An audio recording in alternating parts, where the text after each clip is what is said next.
চুলের যত্ন সবসময় দামি প্রোডাক্টের প্রয়োজন হয় না, গড়ে থাকা কিছু প্রাকৃতিক উপাদান দিয়ে তৈরি করা যায় দারুণ একটি হেয়ার অয়েল। আজ আমি বানাচ্ছি আমার নিজের তৈরি একটি ঘোড়া চুলের তেল। এখানে ব্যবহার করেছি 1 কেজি সরিষার তেল, পেঁয়াজ, রসুন, কালো জিরা, মেথি, তিসি, পান পাতা, মেহেদি পাতা, আদা, পেঁড়া পাতা, অ্যালোভেরা এবং আমলকি। প্রথমে সব উপকরণ ভালোভাবে পরিষ্কার করে ছোটো ছোটো করে কেটে নিব। এরপর সরিষার তেলের মধ্যে একে একে সব উপকরণ দিয়ে কম আঁচে ধীরে ধীরে রান্না করব। তেলের রং এবং ঘ্রাণ পরিবর্তন হওয়া পর্যন্ত জাল দিয়ে নেব।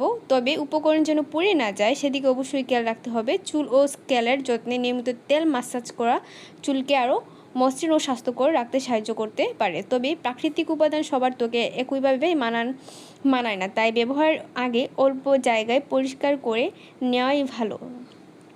সব শেষ তেল ঠান্ডা করে ছেঁকে পরিষ্কার বোতলে সংরক্ষণ করব। নিজের হাতে বানানো এই তেল চুলের যত্নে আমার ছোট্ট ঘরোয়া আয়োজন। আপনারা যারা চুল অতিরিক্ত পড়তেছে এবং চুল নিয়ে খুবই ডিপ্রেশনে চলে যাচ্ছেন, তাদের জন্য এই রেসিপিটা খুবই উপকারী। ধন্যবাদ সবাইকে। আসসালামু আলাইকুম।